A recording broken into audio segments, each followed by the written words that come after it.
स्वागत है आपका किशन एफएम वाईटी में स्टोरी पार्ट 8 मलंग एपिसोड 35 से 40। अब आगे। सारंग विला। मृत्युंजय का कमरा। महक बिस्तर पर बैठी हुई थी और मृत्युंजय उसके सामने अपने पेंट के दोनों जेब में हाथ डाले खड़ा उसे देख रहा था। महक अपना सिर नीचे करे धीरे से बोली, अगर आपको मुझे देखना ही है तो बाद में देख लीजिएगा, नीचे बहुत काम है। मृत्युंजय बिना किसी भाव के महक से बोला, अगर तुम्हें किसी काम से बाहर जाना हो तो सिक्योरिटी गार्ड के साथ जाना। महक कंफ्यूजन में मृत्युंजय को देखते हुए बोली, लेकिन ऐसा क्यों?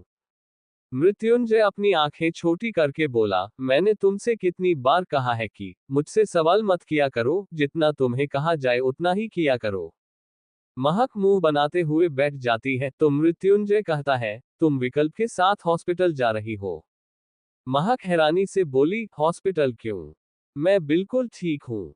मृत्युंजय महक ऊपर से लेकर नीचे तक देखते हुए बोला, कुछ ज्यादा ही पतली हो तुम, इसलिए मैं बस तुम्हें थोड़ा तंदुरुस्त करवाना चाहता हूँ। महक खुद को देखती है, फिर मृत्युंजय की तरफ देखते हुए कहती है, मैं अपने खाने पीने पर ध्यान दूंगी, अच्छे से सारे विटामिन खाऊंगी, लेकिन मैं नहीं जाऊंगी हॉस्पिटल। मृत्युंजय अपना सिर हिलाकर बोला, ओके, 1 महीने का वक्त देता हूं तुम्हें, देखता हूं तुम कैसे मोटी होती हो। महक मृत्युंजय की बात पर बोली, बात तंदुरुस्त होने की हुई है, ये मोटी कहां से आ गया? मृत्युंजय महक को आंखें दिखाते हुए बोला, तंदुरुस्त होने का मतलब होता है हेल्दी होना और हेल्दी होने का मतलब होता है मोटी होना, तुम्हें सब कुछ इतनी डिटेल में क्यों समझाना पड़ता है? महक अवश थी। महक मृत्युंजय की बात पर अपनी आंखें रोल रोल करते हुए बोली, क्योंकि मैं आपकी तरह टैलेंटेड नहीं हूं। मृत्युंजय महक के सिर पर हल्का सा मारकर बोला, चलो मुझे ऑफिस जाना है, और तुम्हारी उस झांसी की रानी ने पूरा नाश्ता फर्श को खिला दिया। महक अपने सिर को सहलाते हुए बोली, मैं अभी आपके लिए कुछ अच्छा सा नाश्ता बना। ये कहते हुए महक रुक जाती है, क्योंकि मृत्युंजय उसे बहुत बुरी तरीके से घूर रहा था। महक अपने दांत दिखाकर बोली, बनवा देती हूं, ये कह रही थी। मृत्युंजय महक को घूर कर देखता है और अपना लैपटॉप बैग उठाकर कमरे से बाहर चला जाता है। महक पीछे से मृत्युंजय को मुक्का दिखाते हुए बोली, बागड़ बिल्ला। इतना कहकर महक भी कमरे से बाहर आ जाती है। जब महक हॉल में आती है तो देखती है, विकल्प, विप्लव और वैशाली फर्श को साफ कर रहे थे। महक जल्दी से विकल्प के हाथ से पोछे को लेते हुए बोली, मैं कर देती हूँ। मृत्युंजय महक के हाथ से पोछे को छीनते हुए बोला, नहीं, तुम कुछ नहीं करोगी, उसकी पनिशमेंट है, वो खुद पूरा करेगी। फिर विकल्प और विप्लव की तरफ देखते हुए अंडरस्को, और तुम दोनों, यही काम रह गया तुम दोनों को करने के लिए, बाकी और कोई काम नहीं है। विप्लव डाइनिंग टेबल को साफ करते हुए बोला, गलती तो मेरी थी ना ब्रो, अगर मैं कमरे का दरवाजा खुला नहीं छोड़ता तो चाली बाहर नहीं आता और वैशाली डरती नहीं। वैशाली विप्लव के हाथ से कपड़ा लेते हुए बोली, अरे रहने दो, हमको ये सब काम करना आता है, और सबसे जरूरी, सारा काम हो चुका है, जाकर तुम्हें हाथ पैर धोकर आओ, हमने तुम लोगों के लिए अच्छा सा ब्रेकफास्ट बनवाया है। महक वैशाली की बात बोली, चलो मैं तुम्हारी मदद करती हूँ। वैशाली मना करते हुए बोली, नहीं नहीं दीदी, आपका बागड़ बिल्ला हमको काटने के लिए दौड़ेगा, इसलिए हम खुदे कर लेंगे। मृत्युंजय वैशाली को बहुत बुरी तरीके से घूरने लगता है। महक मृत्युंजय को एक नजर देखने के बाद वैशाली को जल्दी से वहां से ले जाती है। अमृत आते हुए मृत्युंजय से बोला, कशिश के साथ अपॉइंटमेंट फिक्स हो चुकी है, हमें निकलना होगा। मृत्युंजय अमृत की बात पर अपना सिर हिलाता है और दोनों तुरंत वहां से ऑफिस के लिए निकल जाते हैं। कुछ देर बाद शोभित और विकल्प भी ऑफिस के लिए रेडी होकर आ जाते हैं। महक इधर उधर देखते हुए विप्लव से बोली, भैया वो कहाँ है? विकल्प महक की बात पर बोला, अमृत भैया और मृत्युंजय भैया आप ऑफिस के लिए निकल गए। महक विकल्प की बात पर बोली, आप 2 मिनट रुकिए, मैं टिफिन बॉक्स पैक कर लाती हूँ, उन लोगों ने नाश्ता नहीं किया है। विकल्प अपना सिर हिला देता है, तो महक अमृत और मृत्युंजय के लिए टिफिन बॉक्स पैक करवा कर ले आती है। सभी लोग डाइनिंग टेबल पर अपना अपना नाश्ता कंप्लीट करते हैं और अपने अपने काम के लिए निकल जाते हैं। विप्लव भी फ्रेश होकर आ जाता है और सीधा रिया के घर के लिए निकल जाता है। महक और वैशाली निर्जला के कमरे में बैठे हुए थे। निर्जला वैशाली को कुछ कपड़े देते हुए बोली, पंडित जी से मैंने सत्यनारायण भगवान की पूजा और तुम्हारी मुंह दिखाई के लिए मुहूर्त पूछा, उन्होंने कल का मुहूर्त दिया है। कल तुम मुंह दिखाई में इन कपड़ों को पहनना। वैशाली उन कपड़ों को देखते हुए मुंह बनाकर बोली, बहुत भारी होते हैं सासू मैया, हम सिर्फ पूजा के वक्त पहनेंगे, उसके बाद हम निकाल देंगे। निर्जला वैशाली के गाल पर हाथ रख मुस्कुराते हुए बोली, सासू मैया नहीं, माँ कहो, जैसे महक कहती है वैसे। वैशाली मुस्कुराते हुए बोली, ये तो बहुत अच्छी बात है कि हमको एक और अम्मा मिल गई। महक वैशाली के सिर पर हाथ फेरते हुए बोली, और एक बड़ी बहन भी। वैशाली अपना सिर हिला निर्जला से बोली, वैसे माँ एक बात बताओ, आपने अपने दोनों बेटे को का खाकर पैदा किया है, मतलब जहर के अलावा और कुछ निकलता ही नहीं उन दोनों के मुंह से। निर्जला वैशाली की बात पर मुस्कुराते हुए बोली, ऐसी कोई बात नहीं है वैशाली, वो दोनों बहुत अच्छे हैं, बस कुछ चीजें उलझी हुई है जिस कारण अपनी फीलिंग को सामने नहीं ला पाते। वैशाली अपना सिर हिलाते हुए बोली, हम समझ गए। जिस पर महक वैशाली से बोली, वैसे वैशाली, तुमने नहीं बताया कि तुम्हारे घर में कौन कौन है।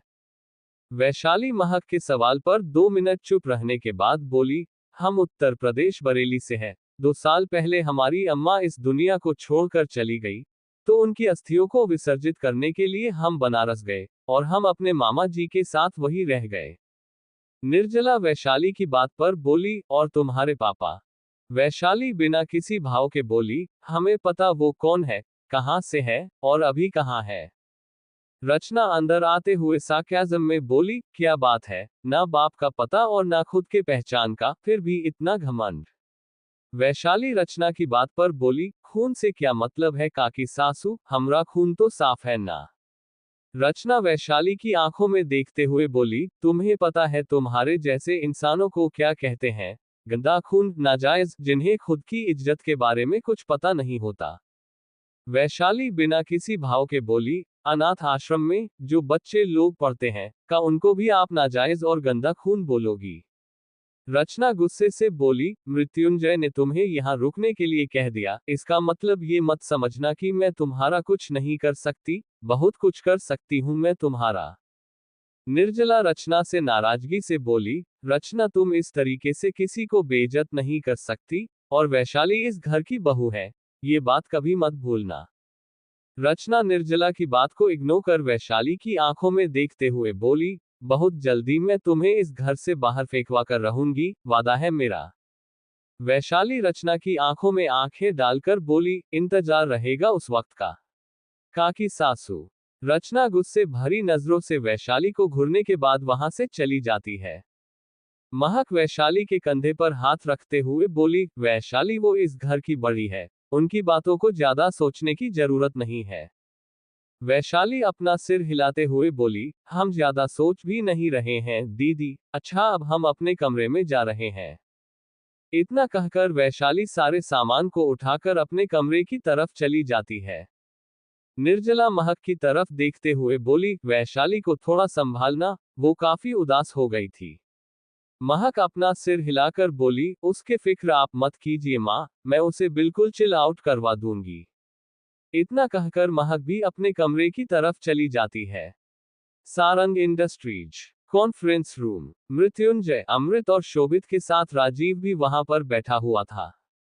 राजीव मृत्युंजय की तरफ देखते हुए बोला, मृत्युंजय तुमने मीडिया में जो स्टेटमेंट दिया है, उसके कहने का मतलब क्या है।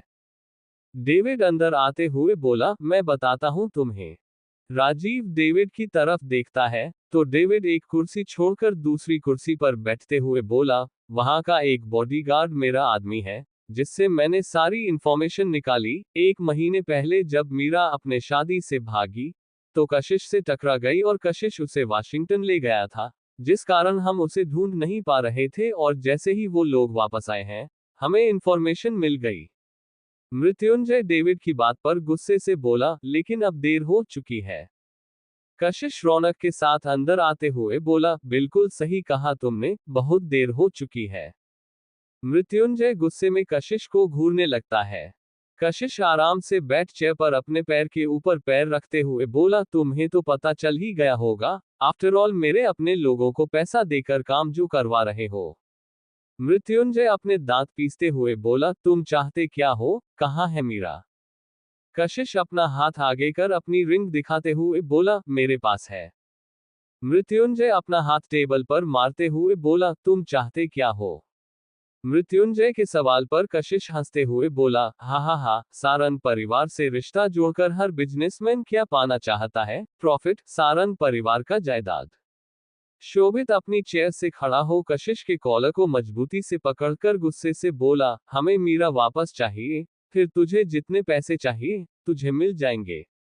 अचानक गन लोड होने की आवाज सुनाई देती है। शोभित जब सिर नीचे करके देखता है, तो उसके कमर पर कशिश ने गन लगा रखी थी और कशिश की आंखें गुस्से से भर आई थी।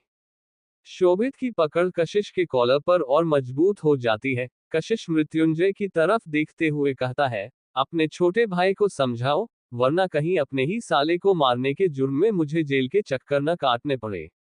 मृत्युंजय शोभित को इशारा करता है, तो शोभित कशिश को ढकेलते हुए छोड़ देता है, लेकिन अभी भी वो बहुत गुस्से से कशिश को घूर रहा था। कशिश अपने गन से खेलते हुए बोला, पहले सोचा कि आगाह कर देता हूं, वरना अभी तुम्हारे किडनी के चिथड़े उड़ चुके थे। मृत्युंजय कशिश को घूरते हुए बोला, तुम्हारी क्या दुश्मनी है मुझसे? कशिश हल्का सरकास्टिक वे में बोला, वैभव सोनवानी से तुम्हारी दुश्मनी थी, जो तुम अपनी बहन उसे दे रहे थे। मृत्युंजय अपने दांत पीसते हुए बोला, मैंने उसे अपनी बहन के लिए चुना था।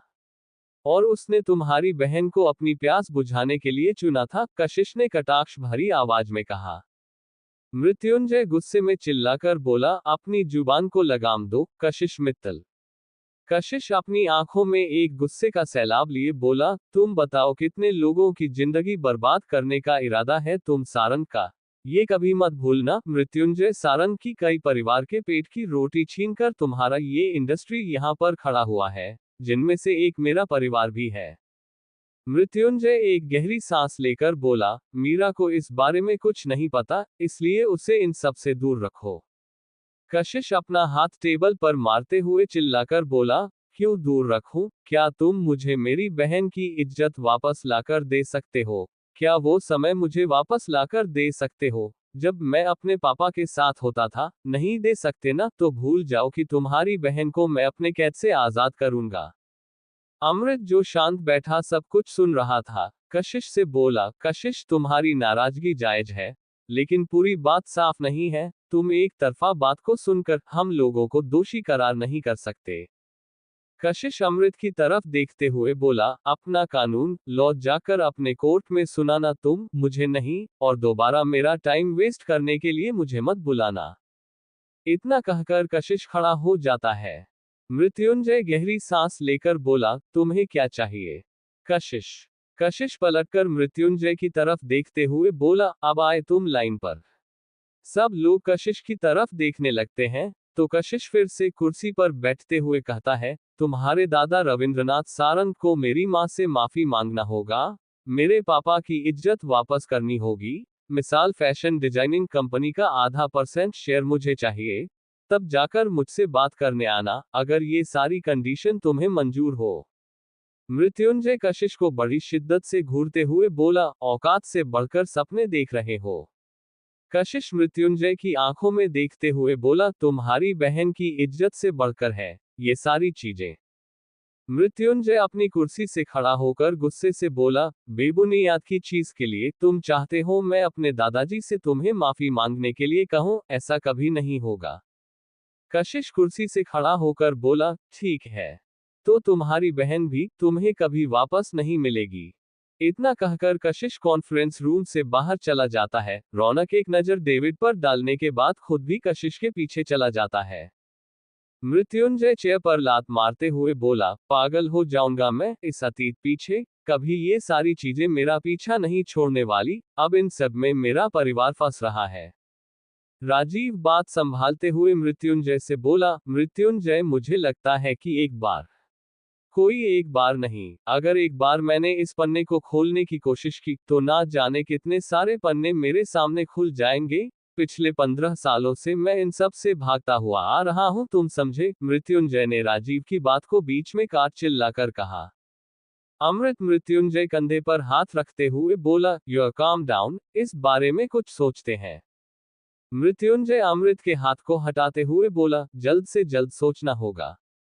इतना कहकर मृत्युंजय कॉन्फ्रेंस रूम से निकल अपने केबिन की तरफ चला जाता है। डेविड जो बैठा सब कुछ देख रहा था, वो खड़ा होकर जाते हुए बोला, I will try to know everything. Amrit David इससे बोला, सब कुछ उस नूडल शॉप से शुरू हुआ था, पता लगाओ उस बारे में। डेविड अपना सिर हिला वहां से चला जाता है। शोभित अमृत की तरफ देखते हुए बोला, आई थिंक हमें पुलिस कंप्लेंट करनी चाहिए। राजीव शोभित का साथ देते हुए अमृत से बोला, शोभित इज राइट, हमें पुलिस कंप्लेंट करनी चाहिए। अमृत अपनी गर्दन नहीं में हिलाते हुए बोली, सब जितना उलझा हुआ लग रहा है, उससे भी ज्यादा उलझा हुआ है, इसलिए बेहतर है कि पुलिस कंप्लेंट ना कर हम लोग खुद इसका इन्वेस्टिगेट करें। राजीव अमृत की बात पर बोला, मेरे नजर में 2 एजेंट है जो वकील भी है, शायद वो लोग इस बारे में जल्दी पता लगा पाए। अमृत अपना सिर हिलाता है और अपने केबिन की तरफ चला जाता है। बाकी लोग भी वहां से अपने अपने केबिन की तरफ चले जाते हैं। मृत्युंजय का कैबिन। मृत्युंजय सिगार लिए अपने केबिन के खिड़की के पास खड़ा बाहर के नजारे देखते हुए स्मोक कर रहा था। तभी विकल्प वहां आ जाता है। मृत्युंजय बिना विकल्प की तरफ देखे बोला, जो काम है जल्दी से कहो और चलते बनो यहां से।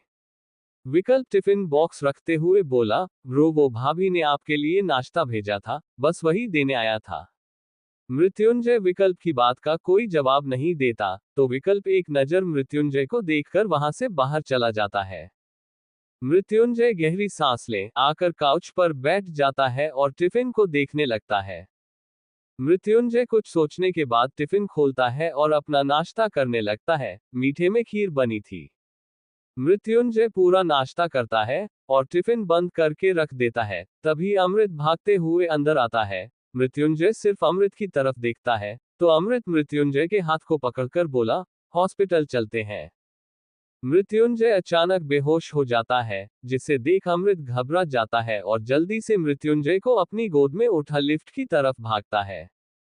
राजीव जो कि अमृत को मृत्युंजय के केबिन की तरफ भागता हुआ देख रहा था, वो भी आ जाता है और मृत्युंजय की हालत देखकर हैरान हो जाता है। अब आगे। City hospital, VIP ward. Shobhit, Amrit, Rajeev अपना सिर पकड़कर बाहर बैठे हुए थे और डॉक्टर अंदर मृत्युंजय को एग्जामिन कर चुके थे। एलर्जी की वजह से मृत्युंजय की हालत ऐसी थी क्योंकि खीर में काजू डाला गया था। सारंग परिवार भी वहां पर आ चुका था। महक काफी घबरा गई थी। वैशाली राजीव के पास जाकर बोली, भैया कैसे हैं? राजीव वैशाली के कंधे पर हाथ रखकर बोला, परेशान मत हो, उसे कुछ नहीं हुआ है, बस एलर्जी थी, अब वो बिल्कुल ठीक हो जाएगा। रचना राजीव की बात सुन महक की तरफ देखते हुए बोली, नाश्ता किसने दिया था? निर्जला महक के सामने खड़ी हो रचना से बोली, रचना यहाँ पर गुस्सा करने का कोई फायदा नहीं है, जय बिल्कुल ठीक है। रचना निर्जला को साइड कर महक से बोली, मैंने कुछ पूछा तुमसे, मृत्युंजय को नाश्ता तुमने दिया था? महक अपना सिर झुका धीरे से बोली, आई एम सॉरी चाची, याद नहीं आया। रचना जोरदार थप्पड़ महक के गाल पर जड़ देती है। महक की आंखों में नमी तैर जाती है। रचना महक के बाह को मजबूती से पकड़ गुस्से में चिल्लाकर बोली, तुमसे मैंने कहा था ना, मृत्युंजय के लिए मैं थोड़ी सी भी चूक बर्दाश्त नहीं कर सकती। तुम्हें मैंने पहले ही बताया था कि उसे काजू और इलायची से एलर्जी है, उसकी हालत खराब हो जाती है, लेकिन तुमने गैर जिम्मेदारी बरती। ऐसा ख्याल रखोगी तुम मृत्युंजय? महक को अपने गाल में बहुत तेज जलन हो रही थी। उसकी आंखों से लगातार आंसू बह रहे थे, लेकिन वो रचना को कुछ नहीं कहती। वैशाली महक के पास आ रचना को महक से दूर धकेल कर बोली, ओ काकी सासू, बीवी है आपके मृत्युंजय की, उसकी नौकरानी नहीं, और सबसे जरूरी बात, साला लड़की अगर सह रही है तो क्या उसके ऊपर चढ़ने की कोशिश करोगी? रचना गुस्से में वैशाली की तरफ देखते हुए उसे मारने के लिए हाथ ऊपर करती है, तो अमृत रचना के हाथ को पकड़कर कहता है, बस कीजिए चाची, गलती इंसान से होती है, महक हर वक्त फ्री नहीं होती, अगर दिमाग से उतर गया तो कौन से बहुत बड़ा पहाड़ टूट गया। मृत्युंजय बिल्कुल ठीक है। इतना कहकर अमृत रचना के हाथ को छोड़ देता है। रचना गुस्से भरी नजर से वैशाली की तरफ देखने के बाद अमृत से बोली, तुम अपनी बीवी का पक्ष ले रहे हो।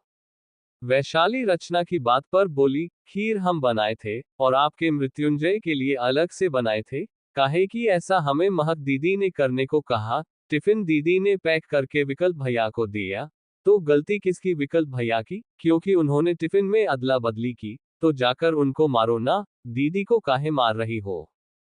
पूरी बात क्लियर होने के बाद रचना आगे कुछ नहीं कहती। निर्जला रचना की तरफ देखते हुए बोली, मैंने तुमसे पहले ही कहा था ना, कुछ मत कहो, मिल गया कलेजे को ठंडक।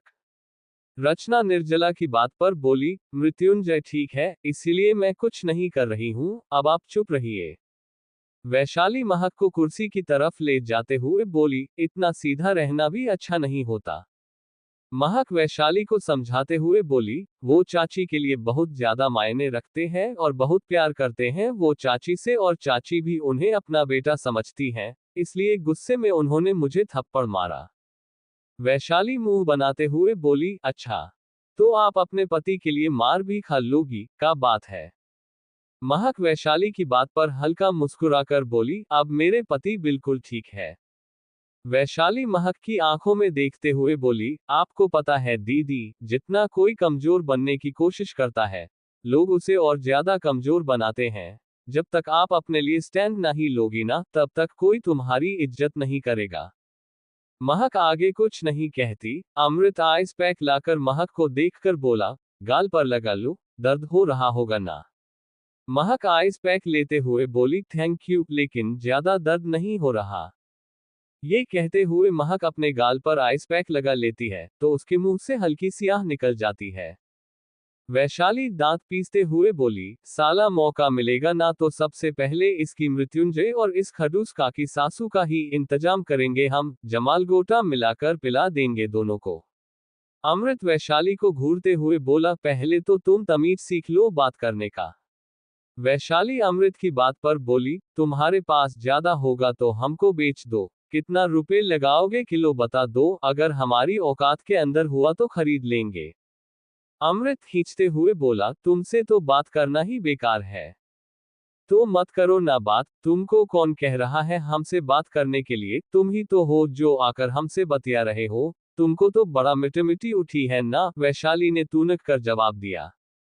अमृत वैशाली की तरफ बढ़ते हुए बोला, किसी दिन मैं तुम्हारा गला काट दूंगा। वैशाली खड़ी हो अपने कमर पर हाथ रख अमृत की तरफ बढ़ते हुए बोली, और हम भी तुम्हारी कनपटी पर गोली मारेंगे, अब बताओ क्या कहते हो?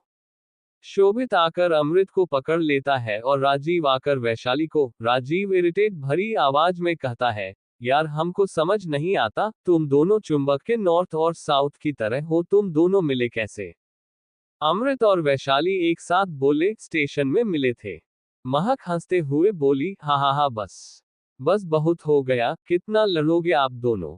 वैशाली और अमृत एक साथ बोले, इससे कहो, कहते हुए एक दूसरे को इशारा करते हैं, फिर अपना चेहरा फेर लेते हैं। तभी डॉक्टर बाहर आता है, और तभी राजेंद्र और पीतांबर भी ऑफिस से हॉस्पिटल पहुंच जाते हैं। वो दोनों ऑफिस में थे, जिस कारण लोगों को आने में देरी हो गई थी। उनके साथ में विप्लव और विकल्प भी थे। राजेंद्र जल्दी से डॉक्टर के पास जाकर बोला, डॉक्टर मेरा बेटा कैसा है? डॉक्टर सक्सेना राजेंद्र को शांत करवाते हुए बोले, please calm down mister Sarang, Mrityunjay बिल्कुल ठीक है और उसे होश आ चुका है। रचना डॉक्टर सक्सेना की बात पर बोली, क्या हम मृत्युंजय से? मिस्टर सक्सेना रचना की बात पर सिर हिला देते हैं, तो रचना, निर्जला, पीतांबर और राजेंद्र जल्दी से अंदर चले जाते हैं। वैशाली धीरे से मुंह बनाते हुए बोली, इतनी जल्दी होश आ गया, बहुत जान है ससुरे में। अमृत वैशाली को आंखें दिखाता है, तो वैशाली भी आंखें दिखाते हुए कहती है, का तुम्हारी चाची तो बहुत फुदक रही थी, हमरा मृत्युंजय को कुछ हुआ तो ऐसा वैसा कैसे होश आ गया उसको इतना जल्दी, और हमको अपनी इन चंदेल आंखों से घूरना बंद करो बता रहे हैं। अमृत मुंह बनाकर वार्ड के अंदर चला जाता है, वैशाली उसे मुक्का दिखाती है। महक वैशाली के कंधे पर हाथ रखते हुए बोली, बस करो। वैशाली अपना सिर हिलाकर बोली, हम जरा पानी पीकर आते हैं। लड़ते हुए हमारा गला सूख गया है। महक अपना सिर हिलाती है तो वैशाली वहां से दूसरी तरफ चली जाती है। राजीव महक के कंधे पर हाथ रखकर बोला, अंदर चलो। महक अपना सिर हिलाती है और राजीव के साथ वार्ड के अंदर आ जाती है। इधर वैशाली जब पानी पीकर पलटती है तो उसकी नजर हॉस्पिटल में लगे टीवी पर जाती है, जिस पर न्यूज चल रही थी। उस न्यूज को एक नजर देखने के बाद वैशाली आगे की तरफ बढ़ जाती है। वैशाली आगे बढ़ती है कि वो एक औरत से टकरा जाती है जिसने एक आदमी की व्हीलचेयर संभाल रखी थी, और उस औरत के हाथ से उसका फोन गिर जाता है। वैशाली फोन को उठा उस औरत को देते हुए जल्दी से बोली, सॉरी हम जल्दबाजी में थे। कहते हुए उसकी नजर व्हील चेयर पर बैठे आदमी की तरफ जाती है और वो उसे इग्नोर कर मृत्युंजय के वार्ड की तरफ निकल जाती है। व्हील चेयर पर बैठा आदमी जो कि लकवेग्रस्त था, वैशाली को देखकर मूवमेंट करने लगता है और चिल्लाने लगता है, लेकिन उसकी आवाज नहीं निकल रही थी। जिस औरत ने उसे संभाल रखा था वो जल्दी से डॉक्टर को चिल्लाती है और डॉक्टर आकर उस आदमी को लेकर वार्ड की तरफ चले जाते हैं। इधर सभी लोग मृत्युंजय से मिल चुके थे। महक मृत्युंजय के पास आकर बोली, आप ठीक हो ना? मृत्युंजय अपना सिर हिला देता है तो महक हल्का सा मुस्कुरा देती है। शोभित मृत्युंजय की तरफ देखते हुए बोला, डॉक्टर ने कहा है कि अगर आप घर में प्रॉपर रेस्ट करोगे तो आप घर जा सकते हो। मृत्युंजय शोभित की बात पर बोला, मैं घर जाऊंगा। शोभित अपना सिर हिला घर वालों की तरफ देखते हुए बोला, शाम हो रही है, आप लोग घर चलो, हम लोग मृत्युंजय भाई को लेकर आते हैं।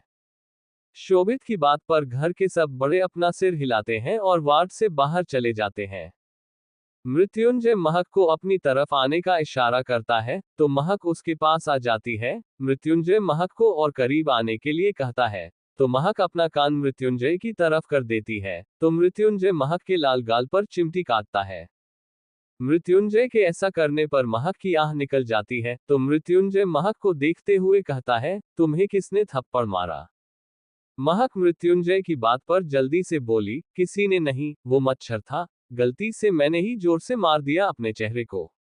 वहां खड़ा राजीव महक के साफ झूठ को देख रहा था। मृत्युंजय महक को घूरता है, फिर राजीव से कहता है, क्या हुआ था? राजीव महक की तरफ देखता है, जो कि अपनी प्लीडिंग भरी नजरों से उसे देख रही थी। मृत्युंजय उन दोनों की नजरों की इशारेबाजी को समझते हुए तेज आवाज में राजीव से बोला, राजीव मैंने पूछा महक के गाल पर थप्पड़ के निशान कैसे हैं, और उसे किसने थप्पड़ मारा? महक मृत्युंजय की बात पर जल्दी से बोली, गलती मेरी थी। मृत्युंजय अपनी आंखें छोटी करके बोला, वो तो मैं डिसाइड करूंगा ना, गलती किसकी थी। वैशाली अंदर आते हुए बोली, आपकी चाची ने थप्पड़ मारा है।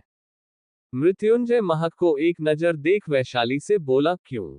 वैशाली व्यंग भरी मुस्कान के साथ बोली, का सच में? आपको अपने क्यों का जवाब चाहिए तो सुनो, आपकी चाची को लगता है कि आपकी दासी, हमरा मतलब आपकी पत्नी महक जी ने जानबूझकर आपको मारने की कोशिश की है, खीर में काजू मिलाकर। मृत्युंजय महक की तरफ देखते हुए बोला, और तुमने उन्हें कुछ नहीं कहा? महक मृत्युंजय की बात पर धीरे से बोली, उन्हें गलतफहमी हो गई थी। मृत्युंजय राजीव की तरफ देखते हुए बोला, डिस्चार्ज होने में कितना वक्त लगेगा? शोभित अंदर आते हुए बोला, आपका डिस्चार्ज हो गया भाई, चले घर। मृत्युंजय अपना सिर हिलाता है और महक के गले में हाथ डाल उसके सहारे खड़ा हो जाता है। महक एक पल के लिए हैरान होती है, लेकिन उसे खुशी भी महसूस हो रही थी। फिर वो लोग वहां से निकल जाते हैं। विप्लव का फोन बजने लगता है। विप्लव देखता है, उसे रिया कॉल कर रही थी। विप्लव कॉल अटेंड करते हुए बोला, हाँ हाँ भाई बिल्कुल ठीक है, तू ज्यादा परेशान मत हो। रिया विप्लव की बात पर बोली, हाँ मैं ज्यादा परेशान नहीं हो रही हूँ, तू ये बता तू अभी कहाँ है? मुझे तुझसे कुछ जरूरी बात करनी थी, मिले क्या? विप्लव कुछ देर सोचने के बाद बोला, अच्छा ठीक है, मैं तुझे कैफे के बाहर मिलता हूँ, आजा। रिया ओके कहकर कॉल कट कर देती है और विप्लव भी पृथ्वी कैफे के लिए निकल जाता है। अमरावती मित्तल मेंशन। मीरा कमरे में सिंपल लाल साड़ी में मिरर के सामने बैठी हुई थी। उसकी आंखों में हल्की नमी थी। तभी उसे मिरर में सुधांशु का अक्स दिखने लगता है, जो उसे आंख मारते हुए थम्सअप दिखा रहा था। मीरा के उदास चेहरे पर एक मुस्कान आ जाती है और वो मिरर में देखते हुए धीरे से बोली, कैसी लग रही हूं? सुधांशु हल्का मुस्कुराकर बोला, बिल्कुल वैसी जैसे सीनियर्स के फेयरवेल पर लग रही थी, ब्यूटीफुल एंड हॉट। मीरा खिलखिलाकर हंस पड़ती है और पलट कर देखती है, तो वहां पर कोई नहीं था। मीरा के मुस्कुराते हुए चेहरे पर एक बार फिर उदासी अपनी जगह बना लेती है। तभी कमरे का दरवाजा खुलता है और कशिश अंदर आता है। कशिश की नजर मीरा पर जाती है, तो वो उसे एकटक देखते हुए अपने कदम उसकी तरफ बढ़ा देता है। मीरा कशिश को अपनी तरफ आता हुआ देखकर अपने कदम पीछे करते हुए बोली, तुम मेरे पास क्यों आ रहे हो? कशिश उसकी बात का बिना कोई जवाब दिए बस अपने कदम उसकी तरफ बढ़ा देता है। मीरा पीछे जाते हुए ड्रेसिंग टेबल से टकरा जाती है, जिस कारण चूड़ियां शोर करने लगती हैं। मीरा नाराजगी से बोली, तुम पास क्यों आ रहे हो? कशिश मीरा के बिल्कुल पास आ ड्रेसिंग से सिंदूर की डिब्बी उठाकर मीरा के मांग में भरकर बोला, कल ही शादी हुई है हमारी, इस तरीके से सिंदूर को सिर से नहीं हटाया करते, पति की उम्र कम हो जाती है, क्या तुम मुझे मारना चाहती हो? ये कहकर कशिश चूड़ियां उठाकर मीरा के हाथ में पहनाने लगता है। मीरा नम आंखों से कशिश की तरफ देखते हुए बोली, ऐसा क्यों कर रहे हो मेरे साथ, जाने दो ना मुझे। कशिश मीरा के कान में झुमके पहनाते हुए बोला, तुम्हारे भाई से मिलकर आया हूं, वो मेरी बात मान ले, मैं तुम्हारी बात मान लूंगा। मीरा कशिश की तरफ देखते हुए बोली, तो मुझसे शादी क्यों की? कशिश मीरा को मिरर की तरफ मोड़ देता है और पीछे से मीरा को गले लगाकर कहता है, तुम्हें छोड़ने के लिए। इतना कहकर वो मिरर में मीरा को देखते हुए आंख मारता है और मीरा से दूर हो जाता है। मीरा कशिश को एकटक देखने लगती है। कशिश मीरा को इग्नोर करते हुए वॉशरूम की तरफ चला जाता है। कुछ देर बाद कशिश फ्रेश होकर बाहर आता है। मीरा कशिश की तरफ देखते हुए बोली, तुमने कहा था कि तुम्हारे फैमिली वाले आ रहे हैं। कशिश अपना सिर हिलाकर बोला, शाम को उनकी फ्लाइट टेक ऑफ कर रही है, तब तक उनके डिनर की तैयारी कर लो, या फिर खाना बनाना नहीं आता। मीरा कशिश की बात पर बोली, मुझे खाना बनाना आता है, लेकिन सोचा नहीं था जिसके लिए खाना बनाना सिखा था उसके अलावा सबको खाना बनाकर खिलाना पड़ेगा। कशिश जो कि क्लोजेट की तरफ जा रहा था, मीरा के जवाब पर रुक जाता है और पलटकर मीरा को घूरते हुए कहता है, अपना प्रेम पुराण मेरे सामने मत खोला करो, गुस्सा आता है मुझे। मीरा कशिश की बात पर बोली, हाँ तो तुम भी कान खोलकर सुन लो, मेरे होठों से निकले हर अल्फाज में तुम्हें सिर्फ सुधांशु का जिक्र महसूस होगा। कशिश अपनी मुट्ठी मजबूती से बंद करके बोला, मीरा सारंग, मुझे अपने साथ गलत व्यवहार करने पर मजबूर मत करो, वरना मैं उस लड़के को नहीं छोड़ूंगा। सुना है ट्यूशन पढ़ाता है वो, सोचो कॉलेज में अगर क्वेश्चन पेपर चुराने के इल्जाम में पुलिस स्टेशन चला गया तो उसकी तो पूरी जिंदगी बर्बाद हो जाएगी। मीरा गुस्से में कशिश को घूरने लगती है, तो कशिश तिरछी मुस्कान के साथ कहता है, मेरी कोई कमजोरी नहीं है, लेकिन तुम्हारे आशिक की बहुत सी कमजोरी है, सिर्फ एक चुटकी और मिडिल क्लास से रोड क्लास हो जाएंगे वो सभी। मीरा कशिश की बात पर कुछ नहीं कहती, तो कशिश क्लोजेट की तरफ चला जाता है। पृथ्वी कैफे। विप्लव रिया के आने का इंतजार कर रहा था कि रिया विप्लव के ऑपोजिट डायरेक्शन पर उसे देखते हुए अपनी स्कूटी से आने लगती है और सामने ध्यान ना देने के कारण वो गलती से सामने खड़े कार को हिट कर देती है। विप्लव जो कि रिया को देख रहा था, वो रोड क्रॉस करते हुए रिया की तरफ आने लगता है। वही रिया जिसने अपने सामने खड़ी फरारी के बैक को ठोका था, उस फरारी में बैठा लड़का बाहर आता है। रिया उस लड़के की तरफ देखती है, जो कि दिखने में काफी अमीर लग रहा था। रिया उसे जैसे ही कुछ कहने के लिए मुंह खोलती है कि वो लड़का एक जोरदार थप्पड़ रिया के गाल पर जड़ देता है। अचानक उस आदमी के थप्पड़ मारने पर रिया जमीन पर गिर जाती है। उसके होंठ के किनारे फट चुके थे। रिया अपने गाल पर हाथ रखे जमीन पर बैठी हुई थी। वो लड़का कुछ पैसे रिया के ऊपर फेंक कर बोला, अपने चेहरे का हुलिया ठीक करवा लेना, and don't show your face again. इतना कहकर वो लड़का जाकर अपनी फरारी में बैठ जाता है और फुल स्पीड में वहां से निकल जाता है, और उसके पीछे एक महिंद्रा भी निकल जाती है। इधर विप्लव जो कि रोड क्रॉस कर रहा था, वो जल्दी से रिया के पास आता है और उसके चेहरे को पकड़कर ऊपर करता है। रिया की आंखों में आंसू थे और वो विप्लव की तरफ आंखों में नमी लिए देख रही थी। विप्लव रिया को उठाते हुए बोला, तूने उसका चेहरा देखा? रिया रोते हुए बोली, बहुत जोर से मारा मुझे, बिना गलती के मारा, मैं तो उसे सॉरी कहने वाली थी। विप्लव इधर उधर देखता है तो उसकी नजर सीसीटीवी फुटेज पर जाती है। वो रिया को पकड़कर उठाता है और उसे लेकर कैफे की तरफ चला जाता है। तारांकन, कौन है वह आदमी जो वैशाली को देखकर मूवमेंट कर रहा था? क्या मृत्युंजय इस बार महक के लिए स्टैंड लेगा? कैसी होगी कशिश के फैमिली वालों के साथ मीरा की पहली मुलाकात? क्या मृत्युंजय मान जाएगा कशिश की शर्त? क्या हुआ था मृत्युंजय के अतीत में? कौन है यह आदमी जिसने रिया को थप्पड़ मारा? क्या विप्लव इस बारे में पता लगा पाएगा? जानने के लिए बने रहिए मेरे साथ, कमेंट करके बताना मत भूलना आज का चैप्टर कैसा लगा, रिव्यू देना मत भूलना।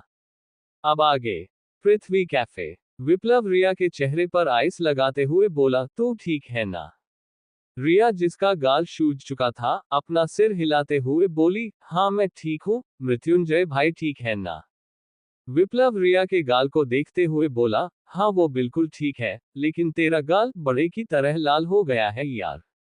रिया विप्लव को मारते हुए बोली, यहाँ मुझे दर्द हो रहा है और तुम्हें मजाक सूझ रही है वापी। विप्लव उसके हाथ को पकड़ते हुए हंसकर बोला, हाँ हाँ चल ये सब छोड़, ये बता तुझे क्या जरूरी काम था? रिया विप्लव के सामने अपना फोन करते हुए बोली, हमारे रिजल्ट आ गए।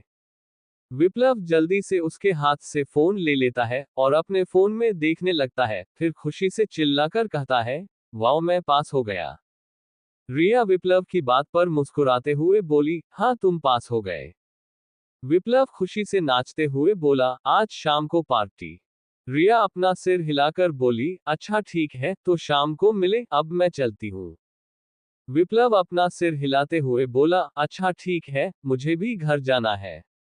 रिया अपना सिर हिलाती है और वहां से चली जाती है। विप्लव सीसीटीवी फुटेज को देखते हुए अपनी बाइक में बैठ वहां से सारंग विला के लिए निकल जाता है। शाम का वक्त, सारंग विला। सब लोग मेन हॉल में बैठे हुए थे, मृत्युंजय भी सोफे पर बैठा हुआ था। रचना मृत्युंजय के लिए शुप लाकर रखते हुए बोली, इसे पी लो, तुम्हें अच्छा लगेगा। मृत्युंजय रचना की तरफ देखते हुए बोला, चाची मैं आपसे मेरी मॉम से भी ज्यादा प्यार करता हूँ, आपको ये बात पता है ना? रचना अपना सिर हिलाते हुए बोली, हाँ मुझे पता है, तो क्या हो गया? मृत्युंजय सर्द आवाज में बोला, तो आप मेरी तरह मेरी बीवी को क्यों प्यार नहीं कर सकती? घर के सभी लोग हैरानी से मृत्युंजय की तरफ देख रहे थे, क्योंकि मृत्युंजय ने कभी रचना के खिलाफ बात नहीं गया था, चाहे रचना उसके भाइयों के ऊपर कितना ही क्यों ना चिल्लाए हो, लेकिन आज वो महक के लिए स्टैंड ले रहा था। रचना एक नजर महक को देखने के बाद मृत्युंजय से बोली, मैं तुम्हारा प्यार किसी के साथ नहीं बांट सकती। मृत्युंजय बिना किसी भाव के बोला, आपने महक को थप्पड़ क्यों मारा? रचना गहरी सांस लेकर बोली, मुझे गलतफहमी हो गई थी, इसलिए मैंने महक पर हाथ उठा दिया। मृत्युंजय रचना के हाथ को पकड़कर बोला, जो गलती करता है उसे माफी भी मांगनी पड़ती है ना, आपने महक से माफी मांगी? रचना मृत्युंजय देखते हुए बोली, तुम चाहते हो कि मैं तुम्हारी पत्नी से माफी मांगू? मृत्युंजय अपनी गर्दन नहीं में हिलाकर बोला, मैं अपनी पत्नी से माफी मांगने के लिए नहीं कह रहा आपको, मैं उस लड़की से माफी मांगने के लिए कह रहा हूं, जिसे आपने बेवजह थप्पड़ मारा है। रचना महक की तरफ देखते हुए बोली, तुम्हारे ऊपर गलती से हाथ उठाने के लिए मुझे माफ कर दो महक। महक हल्का मुस्कुराकर बोली, मैंने आपको पहले ही माफ कर दिया चाची, माफी मांगने की जरूरत नहीं है। रचना महक की बात पर बोली, तो ठीक है, मैं अपना माफी वापस ले लेती हूँ। महक रचना की बात पर कुछ नहीं कहती। निर्जला शोभित को पूजा की सामग्री का लिस्ट देते हुए बोली, शोभित ग्रोसरी शॉप जाकर तुम इन सभी सामान को ले आओ, कल पूजा है ना, जरूरी है। शोभित निर्जला की बात पर बोला, ओके, मैं ले आता हूँ। इतना कहकर शोभित वहां से निकल जाता है। मृत्युंजय सारा सूप पीने के बाद रचना से बोला, बहुत अच्छा था, थैंक यू सो मच। रचना थोड़ी नाराजगी से बोली, एक बेटा कभी अपनी माँ को थैंक यू नहीं कहता। मृत्युंजय हल्का मुस्कुराकर बोला, अच्छा सॉरी, अब मुझे आराम करना है। रचना महक की तरफ देखते हुए बोली, इसे कमरे तक ले जाओ। महक अपना सिर हिलाती है और मृत्युंजय को सहारा देकर कमरे की तरफ ले जाती है। वैशाली मुंह बनाते हुए अपने कमरे की तरफ चली जाती है और निर्जला, रचना रात के डिनर के लिए मेड को बताने के लिए चले जाते हैं। मृत्युंजय का कमरा। महक मृत्युंजय को बिस्तर पर बैठा देती है। मृत्युंजय महक के हाथ को पकड़कर बोला, मेरे कपड़े निकालो। मृत्युंजय की बात पर महक उसके कपड़े निकाल देती है। मृत्युंजय महक की तरफ देखते हुए बोला, एक बात बताओ, क्या तुम्हें अपने पापा का पहले कोई बिजनेस था? अचानक मृत्युंजय के सवाल पर महक उसकी तरफ देखते हुए बोली, मुझे ज्यादा कुछ तो याद नहीं है, लेकिन मैं जब 2 साल की थी तब मम्मी बताती है कि एक कंपनी में पापा ने इन्वेस्ट किया था और जो वहां से प्रॉफिट हुआ था उससे नूडल्स का शॉप ओपन किया था। वो रेसिपी पापा की थी, इसीलिए पापा को काफी प्रॉफिट हो रहा था। पापा ने बिजनेस को बढ़ाने के बारे में सोचा और किसी कॉर्पोरेशन से उन्होंने लोन लिया था, लेकिन बाकी मुझे याद नहीं कि क्या हो गया और मम्मी ने ज्यादा बताया भी नहीं। मृत्युंजय महक की पूरी बात को सुनता है और बात टालते हुए कहता है, तुम आगे क्या करना चाहती हो? महक हैरान होते हुए बोली, मैं। मृत्युंजय उसे घूरते हुए बोला, नहीं मैं। मृत्युंजय की रूड आवाज पर महक झेप जाती है और जल्दी से कहती है, शादी से पहले मैं कोई इंडस्ट्री ज्वाइन करके डांसर बनना चाहती थी और एक्टर एंड एक्ट्रेस को डांस सिखाना चाहती थी, लेकिन ये सपना अधूरा रह गया। मृत्युंजय बिस्तर पर लेटे हुए बोला, अच्छा है, लेकिन अब तुम किसी और फील्ड में अपना करियर डेवलप करने के बारे में सोचो। महक कंफ्यूज होकर मृत्युंजय से बोली, लेकिन मैंने तो नहीं कहा कि मुझे। मृत्युंजय महक की बात को बीच में काटकर बोला, अब मैं तुम्हें आजादी दे रहा हूं तो भी तुम्हें दिक्कत है, फिर बाद में मत कहना कि मैंने तुम्हें कुछ करने को नहीं दिया। महक मृत्युंजय की बात पर बोली, लेकिन मुझे डांस के अलावा और कुछ नहीं आता, तो मैं किसमें अपना करियर बनाऊं? मृत्युंजय महक को घूरते हुए बोला, खाना बनाना आता है, अपने टैलेंट को लोगों तक पहुंचाओ। अब मैं तुम्हें पूरा डिटेल तो नहीं बता सकता ना। महक मृत्युंजय की बात पर अपना सिर हिलाती है तो मृत्युंजय उसे अपनी तरफ आने का इशारा करता है। महक मृत्युंजय के पास आ जाती है तो मृत्युंजय महक को बिस्तर पर खींच लेता है, जिस पर महक हैरानी से मृत्युंजय के सीने पर हाथ रखते हुए बोली, ये आप क्या कर रहा है सर, आप अभी हॉस्पिटल से आए हो? मृत्युंजय महक के हाथ को तकिया की तरह ऊपर रख उसके सीने में अपना चेहरा घुसाते हुए बोला, मुझे नींद आ रही है। इतना कहकर मृत्युंजय अपना एक पैर महक के पैरों पर और अपना एक हाथ महक के गोरी कमर पर रख लेता है। महक की दिल की धड़कनें मृत्युंजय के करीब होने पर बहुत तेज हो गई थी। मृत्युंजय अपनी आंखें बंद करे धीरे से बोला, your heart rate is increased, क्या ये मेरी मौजूदगी के कारण है? महक अपना सिर नीचे करके मृत्युंजय की तरफ देखने लगती है, तो मृत्युंजय अपने नीली आंखें खोल महक की आंखों में देखते हुए कहता है, महक अवस्थी, तुम्हें मुझसे प्यार हो रहा है? महक मृत्युंजय के सवाल पर अपना सिर झुका लेती है, जिस पर मृत्युंजय उसके हाथ को अपने सिर पर रखते हुए कहता है, स्ट्रोक माई हेयर।